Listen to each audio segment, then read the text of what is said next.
매일 아침을 뉴스로 깨웁니다. 신율의 출발 새아침. 지금 정치권의 관심사는 크게 두 가지로 볼 수 있습니다. 한 가지는 김영란 법안의 통과 문제이고요. 다른 하나는 이제 초읽기에 들어갔다는 차기 비서실장 인선 문제입니다. 그런데요, 김영란법 진통은 그렇다고 치더라도 차기 비서실장 인선 문제가 시간을 이토록 끌 문제인가? 그리고 온 국민이 비서실장 인선에 이토록 관심을 가져야 하는가? 그런 문제는 사실 좀 의문이 듭니다. 왜냐하면 비서실장은 그야말로 대통령을 보좌하는 비서 중에 책임지는 비서를 뽑는 것이기 때문입니다. 그래서 비서실장은 국민과 마주하면서 대화할 필요도 없고 그저 그늘에서 조용히 대통령을 보좌하면 되는 자리라는 겁니다. 한마디로 비서실장은 소통형이냐 화합형이냐 뭐 이런 논란이 될 필요가 없고요. 그저 대통령을 잘 보좌하면 되는, 그래서 대통령도 그냥 자기가 일하고 싶은 사람을 뽑으면 되는 그런 자리라는 거죠. 그래서 이토록 언론의 주목을 받으면서 진통 끝에 지명할 만한 자리는 아니라는 생각입니다. 물론 어쨌든 초읽기에 들어갔다니까 누가 지명되나 한번 기다려 봐야겠죠. 신율의 출발 새 아침, 오늘 순서 시작합니다.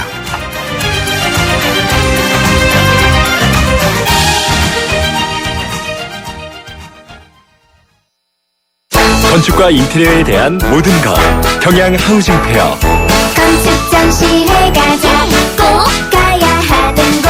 건축 전시회 가자, 경양 하우징 페어. 2015년 2월 26일부터 킨텍스. 경양 하우징 페어. 뉴스를 읽어드립니다. 뉴스를 보여드립니다. 뉴스를 들려드립니다. 최영일의 뉴스 매거진. 지금까지 들어온 뉴스 정리해 보겠습니다. 최영일 시사평론가 오늘은 전화 연결하겠습니다. 안녕하십니까? 네, 안녕하세요. 예. 분위기가 새롭습니다. 이렇게 전화를 또 예. 가끔 하다 보면 이것도 좋아요. 명절 후유증인 것 같아요. 교수님. 아닙니다. 너무 놀다가 이게 평일이 오니까 아침에 그렇죠. 열심히 일어나서 출발해도 시간과 거리가 짧네요. 자, 오늘 카피는 어떤 겁니까? 오늘 카피는요. 예. 이 유명한 영화 제목인데요. 예. 이마 그 강을 건너지 마오. 교수님 보셨어요? 저는 사실은 인간극장을 봤지 이거는 안 봤습니다. 왜냐하면 그게 원조긴 합니다. 예, 괜히 우울해질 것 같아가지고. 눈물 예. 많이 흘리는 영화죠. 그렇죠. 그런데 이게 다큐멘터리 영화인데요. 예. 480만 명이 관객이 들었다고 하니까. 맞습니다. 네, 이게 원앙 소리의 2배 정도 되는 초대박 영화가 됐습니다. 그렇습니다. 오늘 그 제목이 카피입니다. 자, 그러면 관련 뉴스 어떤 게 있죠? 네, 관련 뉴스는 감이 이제 오셨을 텐데요. 저는 어제 제 예상이 빗나갔는데 대통령께서 아마 비서실장 후임 인선을 발표하고 예. 그리고 이제 그 사촌 언니가 되시죠. 예. 이 박영옥 여사 이 빈소를 조문을 할 것이다 이렇게 예상을 했는데 어제 조문을 하신 거는 맞았는데 이 비서실장 인선은 하루 이틀 더 늦어져 있어서 아까 교수님 초읽기라고 말씀을 하셔서 예. 오늘은 발표할 것이다 이렇게 예측이 되고 있는데요. 또 매체를 조간 헤드라인을 보니까 약간 발을 빼면서 후임 인선 오늘 가능성도 있다 이런 식으로 이야기를 해서 아마 매체마다 다 오늘 할지 안 할지 조금 이제 확신이 있는 쪽과 없는 쪽으로 갈리는 것 같습니다. 근데 비서실장은 누가 되든 국민들이 그렇게 신경 쓸 필요는 없다고 저는 생각을 하거든요. 대통령이 직접 함께 일할 사람 뽑는데 국민들이 그렇게 관심을, 예를 들면 장관이나 총리는 달라요. 맞습니다. 국민들하고 맞습니다. 직접 면대면으로 많이 대화를 해야 되는 자리이기 때문에 다른데 네. 비서실장이야 문자 그대로 비서인데요. 네. 예. 그래서 청와대는 이제 내일이 박근혜 대통령 취임 만 2주년이 되는 날이거든요. 예. 2월 25일을 25일 전에는 하겠다 그랬으니까 바투게 내일 하기보다는 오늘 하지 않겠는가 하는 건데요.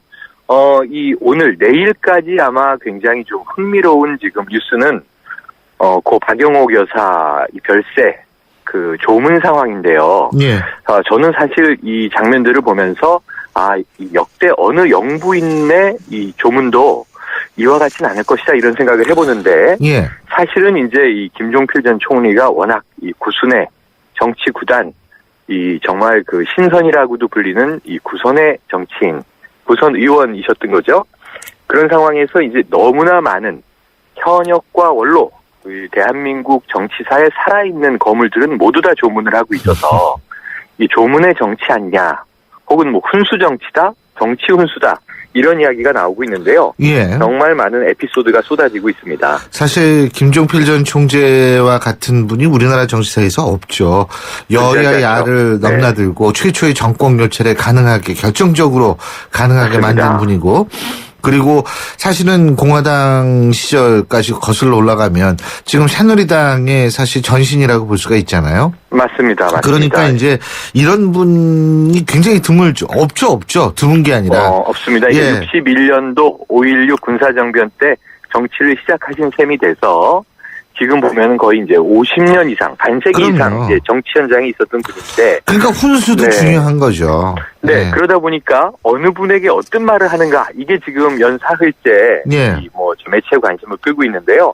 그동안 김무성 새누리당 대표, 문재인 새정치민주연합 대표, 여야 당대표를 비롯해서 유승민 원내대표, 우윤근 원내대표, 그리고 또 이제 국민모임에서 신당을 추진하고 있는 정동영 전 의원, 김한길 전 대표, 현역 정치인들이 계속 이제 줄을 잇고 있고요. 예. 이 DJ 측에서는 이희호 여사가 직접 또 방문을 하셨고, 또 이 요즘에 그 YS라고 우리가 부르는 김영삼 전 대통령은 건강이 많이 안 좋으시다고 하죠. 예. 그래서 이제 이 부친을 대신해서 차남 현철 씨가 조문을 했습니다. 그리고 어제 오후에 이제 박근혜 전 대통령 사촌 언니의 빈소를 조문하고 접견실에서 사촌 형부이죠. 이 김종필 전 총리와 또 그 딸 예리 씨 10여 분간 이제 담소를 나눴습니다. 예. 10여 분간 나눈 담소의 이제 세세한 얘기는 이제 아직 보도되지 않았고요. 다만 이제 그 마지막 가시는 길, 그 정성을 다하는 모습에 감명받았습니다 하는 이제 그 덕담을 건넨 것으로 이야기가 되고 있어서, 재미있는 얘기를 보면 또 안희정 충남지사가 찾았는데, 예. 부인을 잘 쓰다듬어야 한다, 이런 이야기를 이제 하시면서, 이 먼저 떠나보내면 후회가 남는다, 살아있을 때 잘해야 한다, 이런 이야기를 해서 정말 그 니마 그강을 건너지 마오의 그 핵심 내용과 같은 짠한 감동을 자아내기도 했는데요. 예. 이 쭉 이제 김종필 전 총리가 그동안 정치권의 말을 아끼셨던 데 비해서는 요 며칠 새 쏟아내고 있는 말씀을 정리해 보니까 한 3가지 유형이 됩니다. 예. 하나는 이제 인생에 대한 이야기들. 예. 이 인생이 무상한 것이다. 열심히 하루하루 행복을 누리면서 살아야 한다. 그 권력이라는 게 다 무슨 소용이 있누. 이런 이제 유형의 좀 도가적인 말씀이 하나가 있고요. 예. 그리고 이제 두 번째로 보면은 이제 사모님에 대한 이제 이 애틋함 이런 것들이 묻어나는 정말 인생 황혼기에 삶을 되돌아보는 이제 이 회고담이 많은데요. 세 번째로 보면 이 정치에 대한 이야기. 아무래도 이제 평생 정치에 몸바친 분 아닙니까? 그러다 보니까 이제 권력 무상도 이야기했지만 평소의 정치 소신이 계속 묻어나고 있는 것이 내각제에 대한 염원이 또 담겨 있습니다. 그건 당연한 얘기죠. 저는 사실은 그리고 지금 오히려 김종필 전 총재 같은 분은 과거부터 내각제론자였지만 맞습니다. 제가 볼 때는 지금 김종필 전 총재의 얘기를 우리 모두가 한번 권력구조 개편 얘기가 많이 나오고 있는 상황에서는 네. 진짜 단순하게 원로 정치인의 얘기라고 생각하지 말고 한번 진지하게 국민들이 생각해 보는 것, 이런 것도 참 중요하지 않을까 이런 생각이 듭니다. 네, 그래서 차기 대권을 다투는 야당 대표 문재인 의원이 이제 조문을 했을 때 좀 뜬금없는 말씀 아닌가 싶은데 이게 들어보면은 또 일리가 있는 것이 예. 이 대통령 단임제 5년 동안 이룰 수 있는 것이 별로 없다. 그래서 내각제가 필요하다. 이렇게 야당 대표에게 또 역설하기도 했어요. 예. 유명하게 이제 어제 오늘 회자되고 있는 얘기는 대통령은 외로운 자리다. 그러면서 또 대통령은 거품이다. 이런 얘기도 했고요. 예. 정치인은 자신이 가꾼 나무의 열매를 따먹지 못한다. 따먹으려고 한다면 교도소에 갈 뿐이다. 그 열매는 이제 국민의 몫이라고 이야기를 강변한 것인데요. 예. 정치인의 끝은 결국 허망하고 국민은 호랑이와 같으니 늘 두려워해라. 이런 이제 정치론이 이제 설파가 되고 있습니다. 그렇습니다. 근데 국민은 호랑이와 같으니 이게 두려워하라는 얘기도 되지만은 사실은 이 국민이 호랑이기 때문에 국민에게 돌아갈 거를 자꾸 건드리려고 하면 안 된다는 얘기도 되거든요. 맞습니다. 국민의 몫을 정치인이 가로채려고 하면 네, 결국 저희 맹수의 이 본성을 그럼요. 국민들은 드러낼 것이다. 그러니까 교조를 이런 한다는 얘기죠. 얘기인데, 그거는 진짜 맞습니다. 오랫동안 그 정치를 해온 분으로서 저는, 많은 정치인들이 좀 귀담아 들을 필요가 있지 않을까라는 생각이 듭니다. 맞습니다. 맞는 얘기를 많이 해주세요. 자, 그 밖에 맞아요. 다른 뉴스 있나요? 그 밖에 아까 말씀하신 대로 청와대, 정부, 국회, 우리가 이제 연휴 보내고 나서 기다려야 할 사안들이 많이 있는데요. 예. 청와대 이제 비서실장 인선 발표 지켜보기로 하고요. 예. 국회는 아까 말씀하신 대로 김영란법 때문에 지금 법사위가 시끌시끌하고요. 예. 이상민 법사위원장이 이제 정의화 국회의장을 어제 만나서 예. 이것이 지금 법사위 내에서만 처리할 문제가 아니다. 공청회를 이제 진행하고 있지만 여러 의원들이 도와주셔야 한다. 쉽지가 않다. 그래서 이제 정의화 국회의장도 가능한 한 이제 지원하겠다 그랬는데 우선 여야의 입장이 지금 좀 갈려 있는 사항입니다. 예. 야당의 입장은 정무위에서 통과된 원안으로 가자 이제 이런 예. 거고요. 그리고 이제 위헌의 소지가 남아 있기 때문에 여당의 입장은 손을 볼 부분이 많다 이제 이런 부분이고요. 예. 이 어떻게든 좀 이 법이라도 우선 통과시킬 수 있는 상황이 될 텐데 예. 그 외의 사안으로 보시면 지금 이제 정개특위가 이제 작동을 해야 되거든요. 예. 정개특위의 이제 핵심적인 내용을 크게 두 가지로 볼 수 있습니다. 하나는 이제 이 헌법재판소가 헌법 불합치 판정을 내렸던 그래서 올해 연말까지 개편해야만 하는 선거구제 재편 계획적 문제가 있어요. 예. 이거 아마 많은 국회의원들이 또 이권 문제 때문에 시끌시끌할 텐데. 그 이권이 아니고요. 그 네. 목숨에 관한 문제죠. 이권이 아니고 목숨이다. 예. 중요한 말씀이십니다. 국회의원들의 정치 생명과 그럼요. 관련된 문제입니다. 이게 올해 연말까지 이제 갑론을박이 될 것으로 보여지는데 예. 여야 의원들의 이제 합종연행이 어떤 그들의 기득권을 대변하는지 지켜볼 문제이고 또 한 가지는 이 선거구제 재획정이 불가피한 상황이다 보니까 틀림없이 정개특위 내에서는 여기에 개헌론이 함께 묻어서 논의가 맞아요. 될 것이다 이렇게 이제 관측이 되거든요. 맞아요. 그러면 말씀하신 대로 이 김종필 전 총리의 내각제 발언이 지금 이제 그냥 흘러간 정치인의 이야기가 아닐 수가 있습니다. 당연하죠. 특히 여야 대표들 모두 개헌 필요성을 주장하고 있고요. 김무성 대표, 문재인 대표 모두 다 결은 약간 다르지만 큰 흐름에서는 이원 집정부제를 이야기하고 있는 정치인들입니다. 그래서 어떻게 이것이 반영될 것인가 한번 국회에서 지켜봐야 되는데 2월 임시국회에서 어쨌든 이 정개특위는 지금 이 가동을 시작한다. 이것이 이제 여야 간의 합의 사항으로 되어 있고요. 그리고 또 이제 한 가지 제가 오늘 좀 뉴스에서 토를 난다면 예. 너무 정치 뉴스만 이야기하고 있다 보니까 예. 정치 뉴스가 지금 설민심하고는 거리가 좀 있습니다. 어제 이제 비서관회의 주재하면서 대통령께서는 우리 경제가 불쌍하다. 예. 이 예. 퉁퉁 불어터진 국수를 먹고도 어쨌든 꿈틀꿈틀 이제 힘을 내고 있는데 조금 이제 이 불어터지지 않은 국수, 즉 이제 민생 현안 법안들에 대한 것들을 국회가 좀 빨리빨리 처리해주면 얼마나 좋겠느냐 이런 것을 이제 비유적으로 말씀하신 건데요. 근데요. 네. 국민들도 지금 퉁퉁 불어터진 그 국수 비서실장 저도 메뉴를 그 먹게 생겼어요. 이거. 네. 예. 청와대는 청와대대로 국수를 불리고 있고 예. 또 뭐 국회는 국회대로 이제 음식을 불리고 있고 호랑이와 같은 국민들의 입장에서는 예.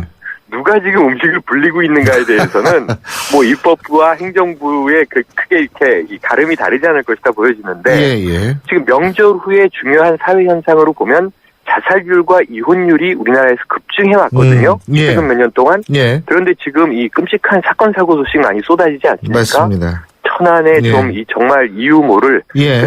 살해 사건이라든가 영주의 일가족 자살과 살해라든가 혹은 노인들 고독사가 굉장히 안타깝게 벌어지고 있는가 하면 예. 또 40대의 이제 그냥 그 독신 남성도 어머니에게 10만 원 붙이고 돌아가시지 예. 않습니까? 예. 이런 문제를 정치가 돌아봐야 한다. 사건 사고들도 좀 주목해 주시기 바랍니다. 예. 마지막으로 어떤 노래 들으면서 헤어질까요? 네, 니마 그강을 건너지 마온데요. 예. 이 김추자 씨의 원곡으로 님은 먼 곳에 한번 들어주시죠. 이야, 진짜 오래간만에 듣는 노래네요. 그렇죠. 오늘 말씀 여기까지 듣겠습니다. 고맙습니다. 네, 내일 스튜디오에서 뵐게요. 예. 최영희 시사평론가였습니다. 기름값 아끼는 방법은? 조금씩 자주 넣는다. 싼 곳만 찾아서 넣는다? 아니, 원래 GS 칼텍스 요금에 가입하면 되지. 매월 주유권 10,000원이 무료니까. Good choice. 광대역 LTA 올레. 자세한 내용은 올레닷컴 참조. 신율의 출발새 아침 1부 순서는 여기서 줄이겠습니다. 잠시 뒤 2부에서 뵙죠.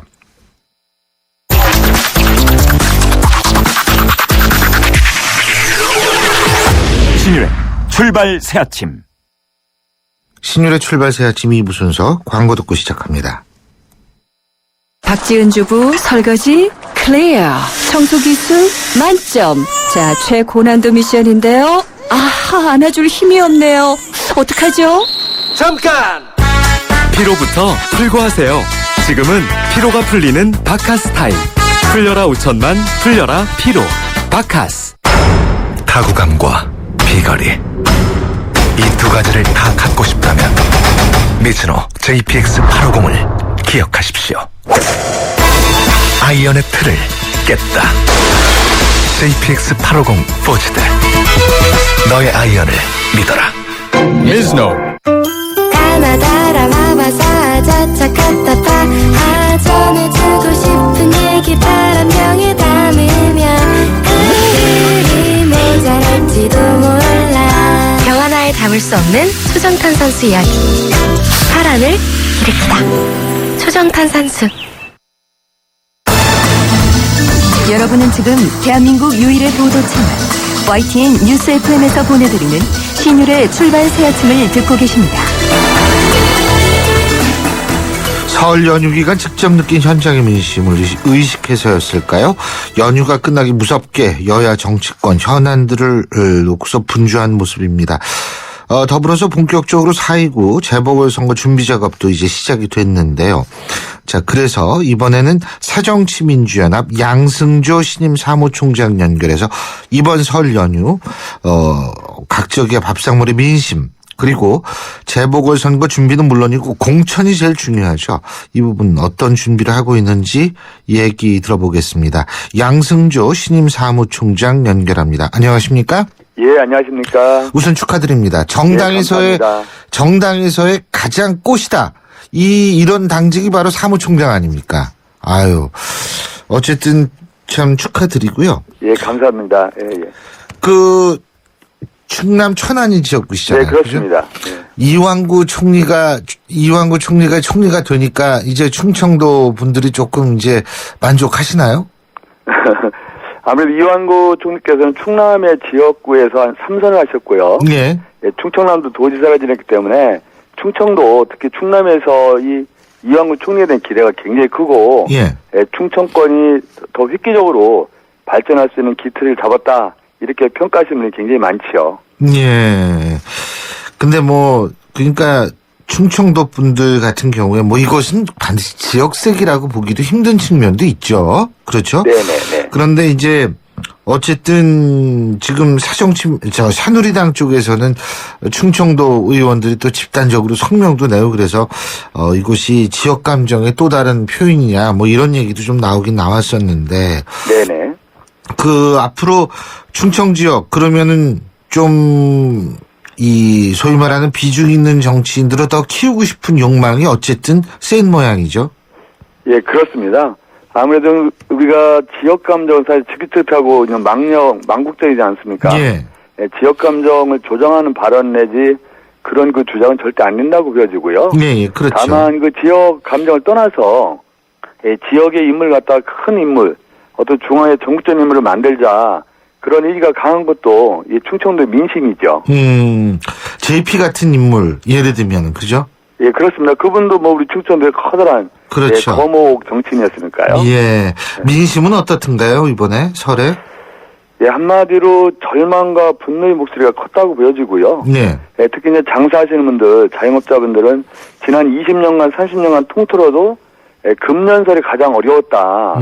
이렇게 이제 평가하고 나름대로 그 절망하는 목소리가 컸습니다. 예. 또 젊으신 분들은 취업난이 어렵기 때문에 또 실망과 이 좌절의 목소리가 컸다고 보여지고요. 예. 한마디로 절망과 분노의 목소리가 곳곳에 쏟아졌다 이런 말씀을 드리고요. 예. 특히 충청도에서는 늘 힘들게 그런 말씀을 하시지만 정치적으로 여야 간에 싸우지 말고 예. 협조해라 아하. 이런 말씀이 많았고요. 예. 또 방금 말씀하신 대로 이완구 총리 후보자의 청문회 과정에 대한 말씀도 많았습니다.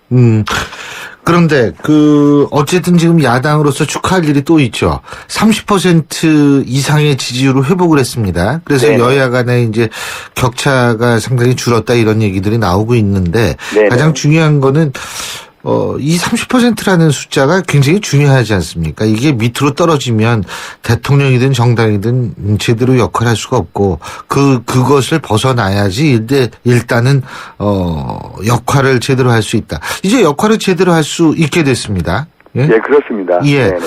자, 이유가 뭐라고 보십니까?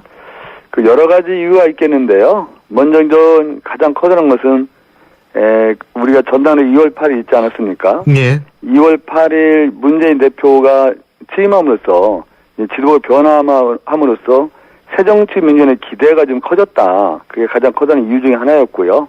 또 박근혜 대통령에 대한 실망, 이 실망도 또 따른 반사적 효과도 컸다고 보여집니다. 특히 설민심 같은 경우는 지난번 이완구 총리 후보자 인준투표 때요. 우리 새정치민주연합이 투표에 참가하지 않았습니까? 예. 그것도 역시 높은 평가를 받았다라는 말씀을 드리면서 새정치민주연합에 대한 어떤 수권 정당에 대한 기대, 대한 정당에 대한 기대가 커진 것도 사실이고 이것이 지지율이 오르는데 커다란 역할을 하지 않았을까 이렇게 판단하고 있죠. 그렇군요. 바로 그래서 문희상 비대위원장이 싸우지 않으니까 지지율이 오르더라. 이것과 일맥상통하는 거 아니겠어요? 예?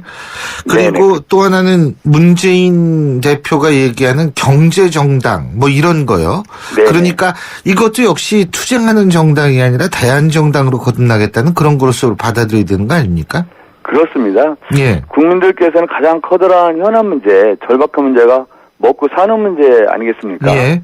이 경제도 이렇게 어렵고 서민 경제가 거의 파탄적에 갔다고 생각했기 때문에 누가 뭐래도 민생 경제, 서민 살리기가 가장 중요하다고 생각되고 예. 국민들께서는 그것을 가장 요구하고 있다. 예. 그런 현자의 목소리를 우리가 절절하게 들었습니다. 근데 이 경제 대안을 내세운다 하더라도 어려운 점이 있는 것이 뭐냐면 경제 대안이라는 것이 사실 복잡하거든요. 그렇습니다. 그렇기 때문에 그 복잡한 것들을 축약할 수 있어서 단순화시켜서 그걸 적절히 네이밍할 수 있는 능력도 중요할 것 같은데 사실은 제일 국민들에게 바뀌었다는 모습을 함축적으로 보여주는 것.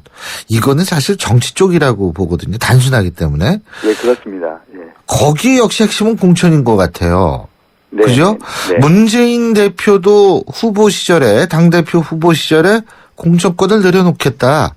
이런 네네. 얘기를 했습니다. 준비하고 계십니까? 사무총장으로서? 예, 그렇습니다. 그 공천권을 내려놓겠다. 아니면 특정 계파라든가 아니면 당권을 진 쪽의 의사대로 자의적 판단에 의해서 공천하지 않겠다는 거죠. 국민들께 공천권을 돌려드리겠다는 게 가장 중요한 것이고요. 다만 신인 등장이라든가 이런 거에서 어떤 전략적 판단이 필요할 때도 가장 객관적이고 공정하게 투명하게 그런 원칙이 지켜나갔을 때 공천권을 제대로 국민에게 돌려드린다. 그런 뜻이 관철되는 것이라고 보고 있습니다. 국민에게 돌려드린다라는 얘기가 결국은 이제 상향식 공천을 하시겠다 이런 얘기죠. 그게 가장 중요한 방법이죠. 근데 상향식 공천에서 정치 신인이 사실 우리나라 정치판에서 올라가기 힘들잖아요. 말이 상향식이지 솔직한 얘기로 전부 조직 경쟁 아니겠어요? 조직이 약한 정치 신인. 그렇게 해가지고 상향식 공천 가지고 정치 신인이 좀 들어갈 수 있을까요? 네, 말씀하신 대로 그런 어려움은 있는데요. 예. 그 새정치민주연합 같은 경우 당원으로 공직선거 후보자를 결정할 때 국민들의 뜻이 50% 이상 반영되도록 여론조사죠. 여론조사 내지 국민들의 목소리 현장 투표든지요. 예. 그 방법 우리가 정할 건데 일단 국민의 목소리가 50% 이상 반영되도록 당연에 담았습니다. 예. 그러면서 볼 때 신이라도 역량이 있고 나름대로 어떤 지역에서 지지를 받을 수 있는 사람이 충분히 뚫을 수 있는 그 기회는 생기는 거죠. 근데 가장 중요한 거는 상향식이든 하향식이든 그것보다도 네네. 이 공천 과정을 계량화하는 것, 수치적으로 계량화하는 것, 그래서 이것을 투명하게 만들 수 있는 것이 제일 중요한 거 아니겠어요? 근데 계량화가 그렇게 어려운 모양이죠. 예? 그렇습니다. 예. 사실 그 정치라는 게 계량화가 굉장히 어렵죠. 시험 보는 것도 아니고요. 무슨 실적 사서하는 것도 아닌데 사실 실적이라면 현역 의원들 같은 경우는 계량화가 어느 정도 가능합니다. 근데 현역 의원이 아닌 경우에 계량화하기는 참으로 힘든데 가장 중요한 것은요. 말씀드린 대로 특정 계파가 어떤 독점적으로 공천권을 행사하든지 또 불투명하게 하든지 불공정하게 한다든지 이런 것을 없애고 공정하고 투명하게 한다면 그 많은 부분이 해소될 수 있습니다. 예.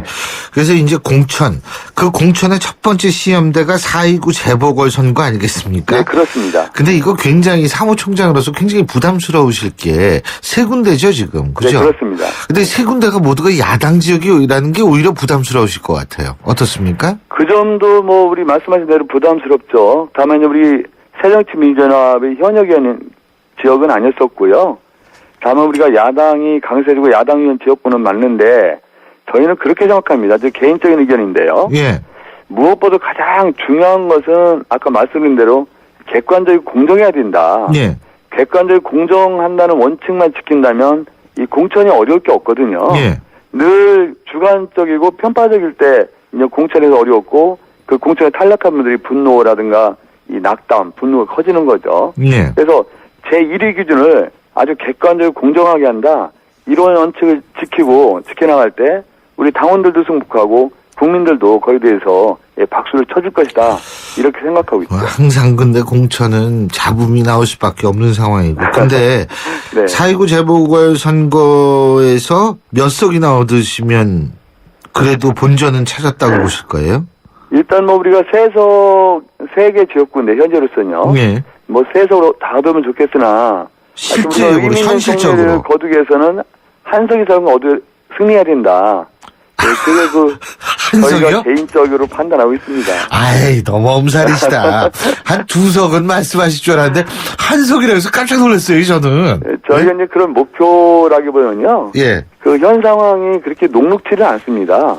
예. 네, 말씀 뭐 우리가 다 아시는 바와 같이 야당은 여러 후보가 난리 뛰어 있는 상태이고요. 예. 더구나 현역 의원이 전부 다 그 통합진보당 그 출신이지 않았습니까? 그거는 근데 솔직한 얘기로 야당끼리의 선거 연대 때문에 그렇게 된 거죠. 그런 측면도 있죠. 예. 다음에 이제 그분들도 이제 무소속 나온다는 얘기가 있고요. 예. 또 이제 정의당이라든가 또 뭐 국민 모임이라든가 이런 야당이 이제 분열된 상태에서 선거를 맞이하는 상황도 있다는 거죠. 예. 다만 우리가 뭐 말씀드린 대로 최소한 의미 있는 승리라는 것은 당 내부적으로도 어느 정도 좀 공감되어 있지 않을까 생각이 들고요. 아니, 분열이 돼 있다고 말씀하셨는데, 그러면 말이에요. 네네. 선거연대 안 하실 거예요? 재보궐선거 때? 야권연대? 문재인 대표께서 그런 말씀하셨거든요.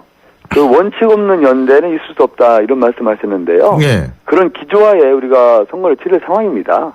예. 그러니까 야권연대 안 하고 그냥 각자 각계격파하겠다. 우리가 상황을 뭐 이 상황에 따라서 100% 장담할 수 있는 얘기는 아니지만요. 예. 예, 현재로서는 원칙 없는 연대는 안 된다. 어허. 예, 그래서 우리가 일단 우리 자력으로 후보를 내고 그런 충분히 그 선거 상황에서 승리할 수 있도록 총력 기울여야 된다. 이게 우리 원칙이죠. 예, 그렇군요. 어쨌든 이 재보궐선거가 문재인 체제의 첫 번째 시험대라고 볼 수 있는 거 아니겠어요? 문재인 대표님이 뭐 시험대이긴 한데요. 예.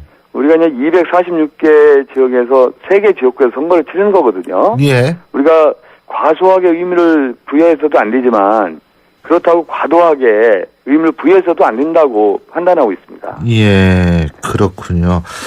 근데 굉장히 진짜 좀 여러 가지로 조심스럽게 말씀하시네요.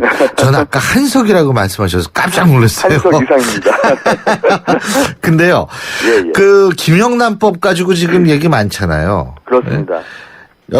그런데 실질적으로 여당의 주장도 전혀 근거가 없는 건 아니지 않습니까?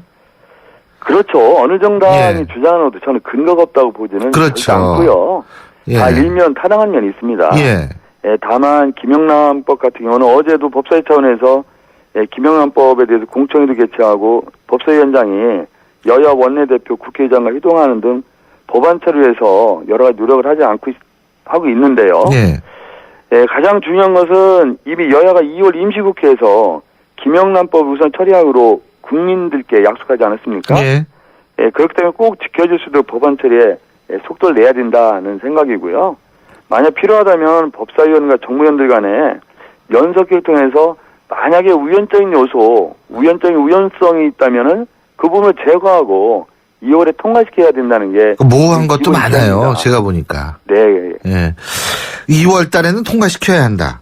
예? 뭐 결단 문제거든요. 이미 뭐 충분히 논의할 그래도 때 이게 논의했고요. 이왕 나오는 건데 좀 이 오해의 소지는 많이 없애긴 없애야 되는데 그래서 연석회의 같은 걸 해야 된다. 네, 좋은 그렇습니다. 아이디어십니다, 그거는. 네. 예. 어쨌든 앞으로 저 성공적인 총장 되시기 바라겠습니다. 오늘 네, 말씀 고맙습니다. 잘 들었습니다. 고맙습니다. 예, 감사합니다. 예, 지금까지 새정치민주연합의 양승조 신임 사무총장이었습니다. 경제 컬럼니스트 정철진의 경제 시선. 정철진 경제 컬럼니스트 연결합니다. 안녕하십니까? 네, 안녕하십니까. 예, 가계부채 현황이 정말 적나라하게 공개가 됐다고 그러는데 네. 국민 한 사람당 2,150만 원의 빚을 지고 있다.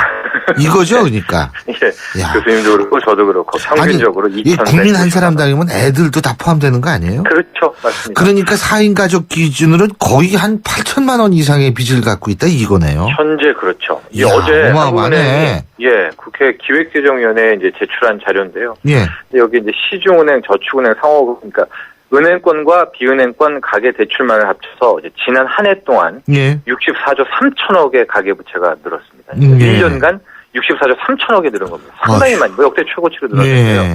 근데 실은 여기에 가계 부채라고 하면 우리가 카드 긁은 거 있지 않습니까? 예. 이것도 빚 아닙니까? 그렇죠. 갚아야 되니까. 예, 판매 신용이라고 하는데 또 보험사 또 대부업체가 있습니다. 선전 많이 하는 이 광고기관. 이런 것까지의 가계 빚도 합쳐야 되는데 모두 합칠 경우에 2014년 말 현재 대한민국의 가계 부채 1,090조 원입니다. 그러니까 1,100조 원이다, 1,100조 원이다. 이게 맞는 거예요. 우리나라 경상 예산이 1년에 300조 정도 되죠. 300조 좀 그렇죠. 넘죠. 300조 원이 넘습니다. 예. 네. 그러니까 1,100조 원, 인구가 5,060만 명 정도니까 1인당 참 2,050만 원의 나오네요. 빚을 지고 있다. 이러다는 빚 갚다가 볼일 다 보죠. 이렇게 되면. 네? 그렇습니다. 이제 이게 가장 딜레마인데요. 그동안 이제 왜 빚이 늘었느냐? 간단합니다. 대출 좀 풀어서 늘은 거거든요. 그동안 은행에서 대출 받기 힘들게 하다가 왕창 풀었어요. 이제 그 목적이 경기 활성화를 위해서인데 예.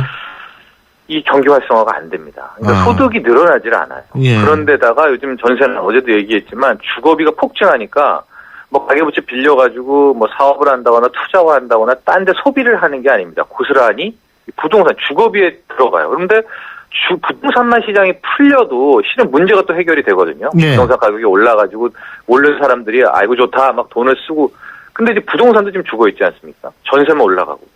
그 뭐 구구절절히 빚은 빌려가지고 고스란히 주거비에다 묶이니까 이 내수 회복도 없고 그냥 빚만 늘어나고 있는 그런 상황입니다. 근데 이게 방법이 없잖아요, 문제가. 방법이 없습니다. 방법이 없는 게 더 심각하지, 이게. 뭐 저도 토론회 같은 데 가면 강경론자분들은 금리 인상을 확 해버려라. 그래서 이제 그 스스로를 가게가 더 이상 대출 못 받게 해라 뭐 이러는데 이게 힘든 이야기입니다. 그러다 터지면 어떡하려고. 예? 거기다 이자 부담이 커지는데 못 버티는 가게들이 속출할 거 아닙니까? 그렇죠. 그래서 어떻게든 이게 참 머리를 모두가 싸고 해결해야 할 가계의 빚인데요. 그나마 다행인 건 어제 이제 한국은행 통계 나왔더니 연체율 있지 않습니까? 예.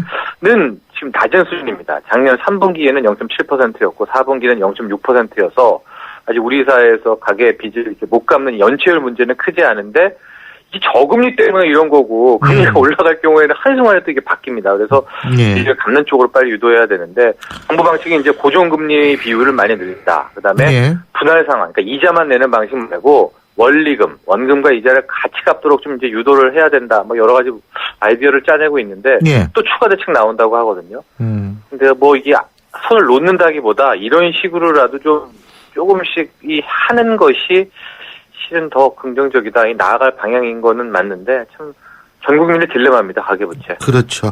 그리고 정부가 이제 국민들을 두고두고 화나게 할 일이 있나요? 예? 네. 연말정산 통해서 추가 납부하게 되는 세금 이거 네. 분납하게 할 수 있다 그러는데 물론 부담을 덜어준다는 측면이 있겠습니다만 또 다른 측면에선 매달 화가 날 수도 있는 일이죠.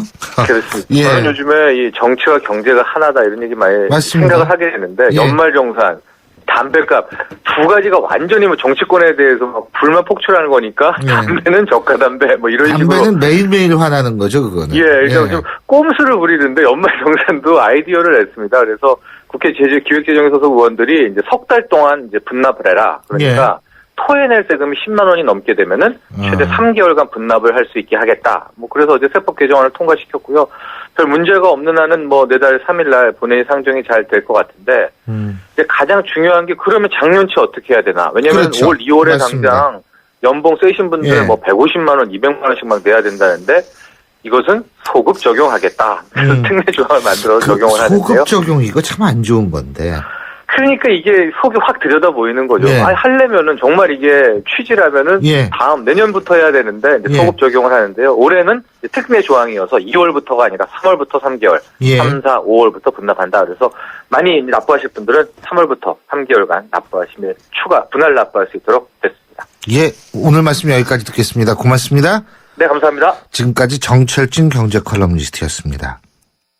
당신이 현대자동차를 구입했거나 렌트 리스를 했다면 당신은 지금 현대자동차 블루멤버스 회원입니다. 주유, 쇼핑, 보험, 차량 관리까지 최대 200만 포인트로 즐기는 카라이프의 모든 것.